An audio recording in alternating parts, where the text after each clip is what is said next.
악인은 쫓아오는 자가 없어도 도망하나 의인은 사자같이 담대하니라. 나라는 죄가 있으면 주관자가 많아져도 명철과 지식 있는 사람으로 말미암아 장구하게 되느니라. 가난한 자를 학대하는 가난한 자는 곡식을 남기지 아니하는 포구 같으니라. 율법을 버린 자는 악인을 칭찬하나 율법을 지키는 자는 악인을 대적하느니라. 악인은 정의를 깨닫지 못하나 여호와를 찾는 자는 모든 것을 깨닫느니라. 가난하여도 성실하게 행하는 자는 부유하면서 굽게 행하는 자보다 나으니라. 율법을 지키는 자는 지혜로운 아들이요 음식을 탐하는 자와 사귀는 자는 아비를 욕되게 하는 자니라. 중한 별리로 자기 재산을 늘리는 것은 가난한 사람을 불쌍히 여기는 자를 위해 그 재산을 저축하는 것이니라. 사람이 귀를 돌려 율법을 듣지 아니하면 그의 기도도 가증하니라. 아멘. 오늘은 잠언 28장의 말씀을 가지고 사업의 스타트 라인이라고 하는 제목으로 함께 하나님 말씀을 나누도록 하겠습니다. 오늘 우리가 함께 보는 잠언 28장 1절부터 9절까지의 내용들은 한 절씩 다 떨어져 있는 것처럼 읽혀지는데 사실은 전체적으로는 율법이라고 하는 하나의 주제를 기준 삼아서 이야기를 나누고 있습니다. 그래서 율법이 있는 사람과 율법이 없는 사람, 이 사람을 악인과 의인으로 말하고 있는 것이죠. 그래서 율법을 버린 자는 악인이고 율법은 따르는 자는 의인이라고 말을 합니다. 그 맥락에서 1절은 이렇게 말하고 있죠. 악인은 쫓아오는 자가 없어도 도망하나 의인은 사자같이 담대하니라. 율법을 지키지 않는 자, 즉 하나님의 뜻에 어긋난 삶을 선택해서 사는 자는 누가 쫓아오지 않아도 달아날 준비를 하며 산다고 말하고 있어요. 어떤 안 좋은 일이 생기지 않을까 전전긍긍하고 노심초사합니다. 악인은 하나님의 율법을 따르지 않는다고 그렇게 말을 하지만 사실 악인은 다른 무엇인가를 기준 삼아서 살아가는 것이죠. 기준을 삼는다 하지만 실은 하나님이 아닌 그것에 붙잡혀서 살아가는 것입니다. 당당한 듯 보이나 실은 그를 움직이는 것은 욕망이고 또한 불안인 것이죠. 반면에 율법을 따르는 자는 모든 상황 속에서 잔잔합니다. 왜냐하면 그는 하나님의 뜻과 하나님의 마음이라는 기준을 따르려 하기 때문이에요. 자신이 옳아서도 아니고 자신이 능력이 있어서도 아닙니다. 다른 이는 몰라도 그분만은 아시기에 하나님의 기준을 따르려는 자신을 하나님께서 알고 계시다는 그 믿음이 그를 당당하게 만드는 것이죠. 하나님의 기준을 성취했는지의 여부에 관계없이 그것을 주시하고 목표로 삼는 것 자체가 그를 당당하게 합니다. 그 당당함이 다른 이들이 보기에는 사자와 같은 담대함으로 보여지게 되는 것이죠. 이것이 바로 기준의 중요함입니다. 사업을 하면 사업은 어쩌면 다른 여러 이야기로 정의 내릴 수 있겠지만 사업은 어쩌면 기준의 싸움일 수 있어요. 그리고 인생살이 자체가 기준의 싸움이죠. 무엇을 기준으로 삼아 살 것인지 또 그것에 따라 인생은 어떻게 또 전개되는 것인지 우리가 우리의 인생을 통해서 보게 되고 또 우리가 사업을 통해서 그것을 알게 됩니다. 오늘 잠언은 우리에게 그 기준을 하나님의 율법으로 삼으라고 말하고 있어요. 다른 어떤 것을 기준 삼아서 사업하지 말고 또 다른 어떤 것을 기준 삼아서 인생을 살지 말고 하나님의 말씀을 기준 삼아서 살고 또한 사업해야 한다고 우리에게 말하고 있습니다. 매주 월요일 이렇게 모여서 우리가 하나님의 말씀을 나누는 이유는 어느 한 개인이나 어느 한 가지 일의 방식이나 목표가 아니라 하나님을 내 사업의 기준으로 삼아야 함을 기억하기 위함이에요. 기준점을 다시 확인하기 위함이죠. 달리기, 100m 달리기 하는 선수가 있다면 그 선수가 자기가 도착해야 할 피니시 라인을 보고 또 경기장을 둘러보지만 뛰기 위해서 가장 마지막으로 주시하는 것은 바로 스타트 라인입니다. 우리가 다시 사업을 시작하기 전에 우리 사업의 스타트 라인을 확인하는 것도 바로 이러한 모습이어야 하는 것이죠. 우리 사업의 스타트 라인은 무엇일까요? 그것은 바로 하나님이에요. 바로 그 하나님을 우리의 스타트 라인으로 삼고 또한 우리의 그 피니시 라인을 하나님으로 삼고 살아가고 또 일하는 것이 바로 우리가 이 땅에서 사업을 하고 또한 일하고 또 인생을 살아가는 것이죠. 오늘 2절에서는 아무리 나라가 크고 또 유구한 역사를 가지고 있어도 혼란에 빠지면 과거의 영광은 일순간 사라진다고 말하고 있습니다.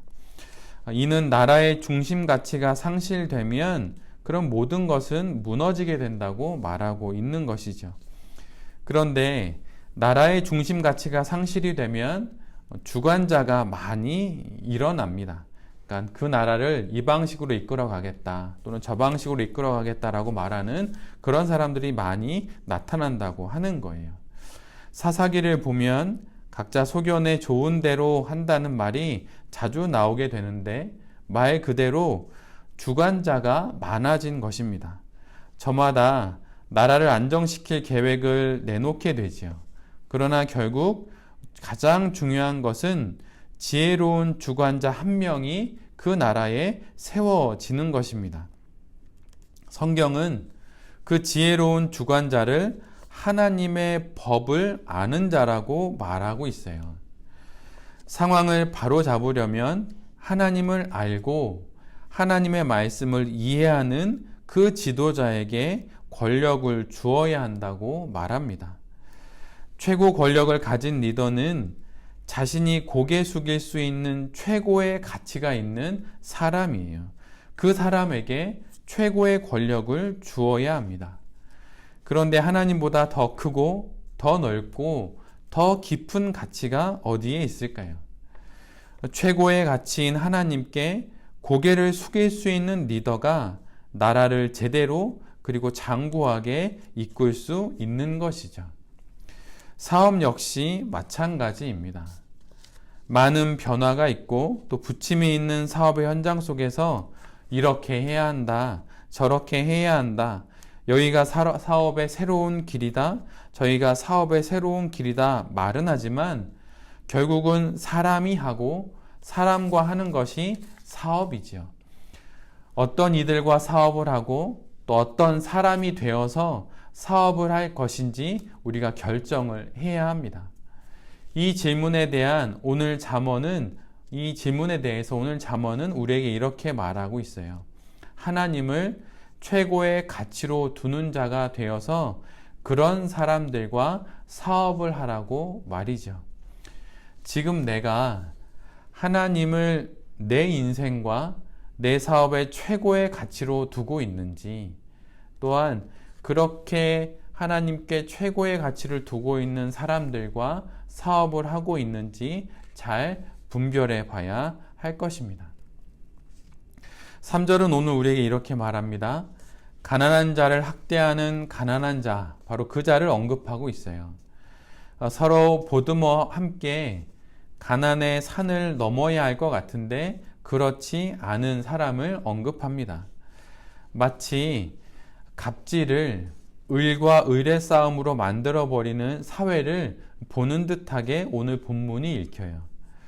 문제를 일으키는 갑과 싸우기보다 강자와 동일시함으로 가난을 탈피하려는 자, 분노의 대상을 선망하고 오히려 연민의 대상을 혐오하는 자를 오늘 성경은 악인이라고 말하고 있습니다. 유진 피터슨이 번역한 메시지에서는 가난한 이 두 사람을 구별하여서 이렇게 달리 표현하고 있어요. 가난한 이를 압제하는 악인이라고 말이죠. 이런 일의 결과는 결국 자신의 삶의 기반마저 무너뜨리는 일이 되고 맙니다. 나도 먹고 그도 먹어야 할 곡식을 모조리 쓸려 내보내는 폭우와 같은 일이 바로 가난한 자를 압제하는 가난한 자가 하는 일이라고 말하고 있어요. 기독사업가의 사업은 선한 사람들과의 연대와 연합으로 대부분 이루어집니다. 보니까 대부분 그렇더라고요. 얼마나 잘 연대하느냐, 또는 얼마나 잘 협력하느냐가 바로 기독사업의 관건이라고 할 수 있는 것이죠. 다른 점을 찾아서 배제하기보다 같은 점을 찾아서 연대할 수 있는 그 지혜가 기독사업가에게 필요합니다. 또한 4절은 율법을 버리고 악인과 동조하는 자와 또 율법을 따르며 악인을 대적하는 자들을 언급해요. 율법을 버린다는 것은 간단히 거기서 끝나지 않고 악과 동조하는 형상임을 오늘 여기서 이야기를 합니다. 반면에 율법을 따르면 그것은 악을 대적하는 일이 된다고 말하고 있어요. 마치 경제서적이나 또 돈에 관련된 책을 읽다 보면 복리효과 이런 이야기를 많이 하는데 마치 복리효과처럼 율법을 가까이 했을 뿐인데 그것이 악을 무찌르는 일이 되어 버리는 것이죠. 사업의 기반을 다지고 닥쳐온 사업의 난국을 해결하고 사업의 다음 기회를 모색하는 모든 것들은 맥락 없이 오지 않아요. 보이든 보이지 않든 맥락을 쫓아 기회는 오기 마련입니다. 기독 사업가와 그가 하고 있는 사업에 멈추지 않고 흘러가고 있는 맥락이 있다면 그것은 무엇일까요? 그것은 바로 하나님의 말씀입니다. 그것이 흘러가지 않으면 그가 하는 모든 일들은 하나님과 무관한 것이 되어버리고 말아요. 정의를 말해도 아무리 옳은 것을 말해도 그것이 하나님의 말씀으로부터 시작되지 않으면 그것은 그저 정의로운 일일 뿐입니다. 그것뿐이에요. 지금 내가 하나님의 이 말씀과 동조하면서 함께 흐름을 맞추면서 내가 일을 하고 있는지 아니면 그저 사업의 결과나 아니면 강자가 누리고 있는 아니면 부한 사람이 누리고 있는 그 부라고 하는 것을 바라보면서 그저 일하고 있는 것은 아닌지 뒤돌아보면서 하나님의 말씀이라고 하는 맥락 속에서 내가 하고 있는 일들을 잘 뒤돌아보시기를 권해드립니다. 그리고 오늘 본문 5절은 바로 앞에서 말씀드린 그 정의에 관련된 이야기를 함께하고 있어요. 정의뿐 아니라 세상의 모든 가치는 오직 하늘에 계신 하나님의 시선으로 바라볼 때 그 말씀의 빛 아래에서 볼 때 온전히 이해될 수 있다고 이야기를 합니다. 하나님의 뜻을 깨닫지 못함으로 악인이 되는 사람들과 하나님을 찾고 그분의 뜻을 깨닫고자 애쓰는 의인을 오늘 본문 5절은 비교하고 있어요. 하나님의 뜻은 그저 알아지는 것이 결코 아닙니다. 하나님의 마음은 날마다 새롭게 알아가고 또 더 깊게 알아가야 하고 또 그렇게 되는 길이죠. 알려고 하는 애씀과 품고자 하는 그런 바람이 있어야 하는 거예요. 사업을 하며 어떤 것이 하나님의 길인지 어떤 것이 세상의 길인지 우리가 알려면 먼저 하나님을 알아야 합니다. 하나님을 알아야 하나님의 길을 알 수 있는 것이죠. 하나님을 아는 것 없이 하나님께서 원하시는 것을 알기란 어려운 거예요. 지금 사업을 하면서 하나님을 더 알아가고 있는지, 그래서 세상이 말하는 여러 가치에 대해 더 깊이 알아가고 있는지 잘 살펴봐야 합니다. 사업의 연수가 길어지면 길어질수록 그에 따라서 나의 신앙도 깊어져야 하는 거예요. 인생을 더 깊이 또 살아갈수록 나이를 먹으면 먹을수록 나의 신앙도 깊어져야 하는 것이죠. 의롭고 옳고 바르고 정당한 것을 잘 말하는 것이 아니라 하나님 앞에서 나의 신앙이 그렇게 깊어져 가고 있는지를 먼저 살펴봐야 합니다. 그럴 때 그 과정 속에서 이 땅에서 말하고 있는 수많은 가치들을 잘 분별할 수 있게 되는 것이죠. 오늘 6절은 이렇게 이야기합니다. 가난하여도 성실하게 행하는 자는 부하면서 굽게 행하는 자보다 나으니라. 우리는 부와 재물이라는 결과를 위해서라면 과정이 무시되는 세상에서 사업을 하고 있습니다. 모두 그런 것은 아니고 전부 그런 경우는 아니지만 이것이 대세인 것은 분명한 것 같아요. 결과가 과정의 정당성을 말해주는 이 세상에 사는 우리에게 하나님은 과정을 결과보다 중요하게 여긴다고 말하시고 있어요. 하나님 말씀의 기준에 맞춰 지나야 하는 그 과정의 정당성이 우리에게 먼저 있어야 합니다. 그런데 세상은 그런 과정의 정당성에 상관없이 부만 얻을 수 있다면, 결과적으로 부하게 되었다면 그 모든 과정은 옳다고 그렇게 여겨주겠다고 말하는 것이죠. 반면에 만약 결과가 가난이었다면 그 모든 과정이 아무리 옳아도 그것은 별 볼 일 없는 일이라고 여기는 세상이 되어버렸어요.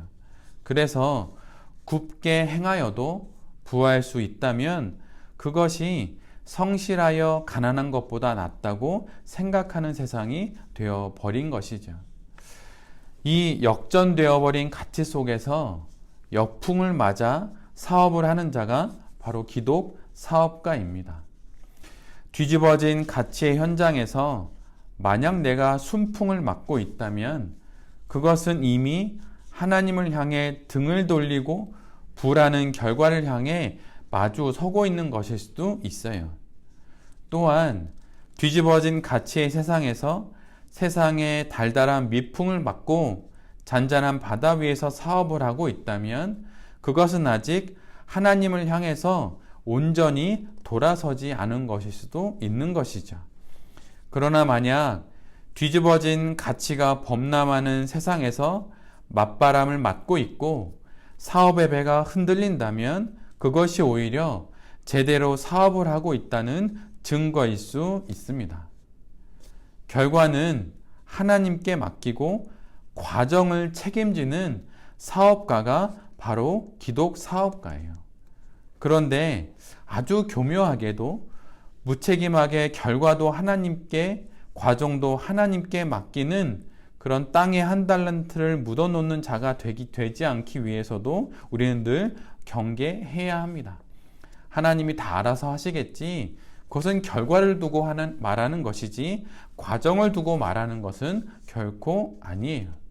그것은 한 달란트를 땅에 묻어놓는 자와 똑같은 일을 2000년이 지나 지금도 여기서 하고 있는 것입니다. 늘 이 부분을 경계하고 깨어서 잘 지나가야 할 것입니다. 오늘 본문 7절은 율법과 음식을 비교하고 있어요. 사실은 좀 약간 말이 되지 않는 비유인 것 같아요. 율법과 우리가 먹는 음식을 비교하고 있으니 말이에요. 근데 정확하게는 탐하는 것을 말하고 있습니다. 율법을 지키는 자, 즉 율법을 따르길 원하는 마음으로 가득한 사람과 비교되는 한 사람이 있는데 그 사람이 음식을 탐하는 자로 나아가고 있어요. 탐하는 것은 탐닉한다는 것을 말합니다. 필요를 채우는 것을 넘어 그것을 과하게 취하는 것을 말하고 있어요. 모든 가치가 다 마찬가지입니다. 정의도 과하게 취하는 순간 그것은 매우 위험하게 돼요. 그런데 그것을 오늘 여기서는 음식을 이야기하면서 탐심에 관해서 이야기를 하고 있죠. 탐하는 마음의 특징은 절제가 되지 않는다는 것이고, 그래서 절제가 어려워서 과도함에 이르게 된다고 하는 거예요. 그리고 그 과도함은 자신의 탐심을 위해 타자를 지배하는 것까지 이르게 된다는 것이죠. 성경은 여러 부분에서 신약과 구약 모두에서 탐심을 경계합니다. 누가복음 12장 5절엔 이렇게 말하고 있어요. 그들에게 이르시되 삼가 모든 탐심을 물리치라. 사람의 생명이 그 소유에 넉넉한 데 있지 아니하니라. 갈라디아서 5장 24절은 이렇게 말합니다. 그리스도 예수의 사람들은 육체와 함께 그 정욕과 탐심을 십자가에 못 박았느니라. 골로새서 3장 5절은 이렇게 말합니다. 탐심은 우상 숭배니라. 탐심을 물리치라. 탐심을 십자가에 못 박으라. 이렇게 말하고 결론적으로 탐심은 우상 숭배라고 말하고 있어요. 신명기 21장에는 20절로 21절에 이런 말씀을 기록해 놓고 있습니다. 그 성읍 장로들에게 말하기를 우리의 이 자식은 완악하고 패역하여 우리 말을 듣지 아니하고 방탕하며 술에 잠긴 자라 하면 그 성읍의 모든 사람들이 그를 돌로 쳐 죽일지니 이같이 내가 너희 중에서 악을 제하라. 그리하면 온 이스라엘이 듣고 두려워하리라. 패역한 아들에 대한 징계의 말씀인데 거기서 언급하는 것은 죄는 방탕하며 술에 잠기는 삶이라고 말하고 있어요. 즉 절제되지 않는 욕망의 축으로 결국 패역한 아들이 되는 것이죠. 탐심의 결과가 결국 이렇게 된다고 말하는 거예요. 잠언 23장에서는 20절로 21절에 이렇게 말하고 있습니다. 술을 즐겨하는 자들과 고기를 탐하는 자들과도 더불어 사귀지 말라. 술 취하고 음식을 탐하는 자는 가난하여질 것이요 잠자기를 즐겨하는 자는 헤어진 옷을 입을 것임이니라. 모든 탐심의 시작은 사실은 채워져야 할 기본적인 욕구의 과잉으로부터 시작됩니다. 탐심의 그 시작은 사실은 필요한 욕구, 그것을 과하게 취하는 것으로부터 시작돼요. 성적 욕구의 과잉, 식욕의 과잉, 수면 욕구의 과잉, 이것처럼 말이죠. 술에 절제되지 않으니 결국 부모의 말에 순종하지 않고 이는 결국 하나님의 말씀을 순종하지 않는 지경에 이르게 된 것입니다. 내게 혹 이런 마음이 있는 것은 아닌지 늘 언제나 뒤돌아봐야 하는 것이죠. 기독 사업가인 나의 마음은 어떠한지, 탐내는 마음이 있는지 아닌지, 하나님이 머무실 자리를 내가 탐심으로 가득 채워서 사실은 하나님이 머무를 그 틈을 만들어야 하는데 그 틈마저 탐내는 마음으로 다 메우고 있는 것은 아닌지 늘 뒤돌아볼 필요가 있습니다. 오늘 8절은 이렇게 말하죠. 중한 별리로, 그러니까 많은 이자로 자기 재산을 늘리는 것은 가난한 사람을 불쌍히 여기는 자를 위해 그 재산을 저축하는 것이니라. 나의 이익을 챙기기 위해 다른 사람을 파탄내지 않아야 한다고 말하고 있어요. 그렇게 애써봐야 결국 그 모든 부가 하나님의 마음을 헤아리는 자에게로 돌아갈 것이라고 말하고 있는 것이죠. 늘 언제나 혹 내가 이윤을 추구하고 있는 이 일이 혹시 누군가에게는 해로운 것이 되고 있는 것은 아닌지, 나의 이 이윤이 어떠한 과정과 또 결과를 낳고 있는지 늘 뒤돌아봐야 합니다. 기독 사업가가 하는 사업은 늘 이런 것이죠. 그래서 사실은 기독 사업가의 사업에서는 사실 그래서 사람이 살아나는 일들이 일어나게 돼요. 이윤도 벌지만 사실은 사람들이 살아나게 되는 것이죠. 내가 하고 있는 그 사업이 그렇게 사람을 살리고 있는지 늘 뒤돌아볼 필요가 있습니다. 마지막으로 오늘 9절은 말씀과 기도가 기독 사업가의 최우선적인 과제라고 말하고 있어요. 사업을 한다면 사업의 결과와 성과를 내는 것이 첫 번째 일일 수 있는데, 오늘 성경은 말씀과 기도가 기독 사업가의 최우선적인 과제라고 말을 합니다. 하나님과 하나님의 뜻을 위해 사업을 한다고 하면서 정작 하나님의 말씀을 듣지 않는다면 그것은 모순이라고 하는 것이죠. 하나님을 위해 일한다고 한다면서 하나님께 묻지 않고 하나님께 기도하지 않는다면 그건 역시 모순이 된다고 말하고 있는 거예요. 사업가인 내 정체성 앞에 기독이라고 하는 단어가 붙어 있음을 늘 언제나 기억을 해야 합니다. 사업가이기 이전에 그리스도인이며 그리스도인이기 이전에 하나님의 구원이 필요한 죄인이라고 하는 것을 늘 기억할 때 우리가 우리의 사업 속에서 말씀과 기도를 늘 언제나 놓지 않으려고 하게 되는 것이죠. 이 순서를 늘 붙잡고 내게 주신 사업을 잘 해나가시는 모든 베레베 대표님들이 되시기를 간절히 빕니다. 어느새 4월의 또 중간을 지나고 또 이 봄은 특별히 고난주간과 함께 부활절이 있는 그런 시간이죠.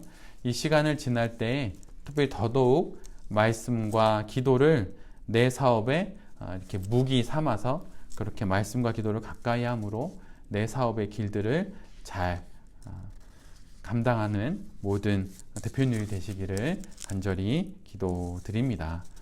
아멘.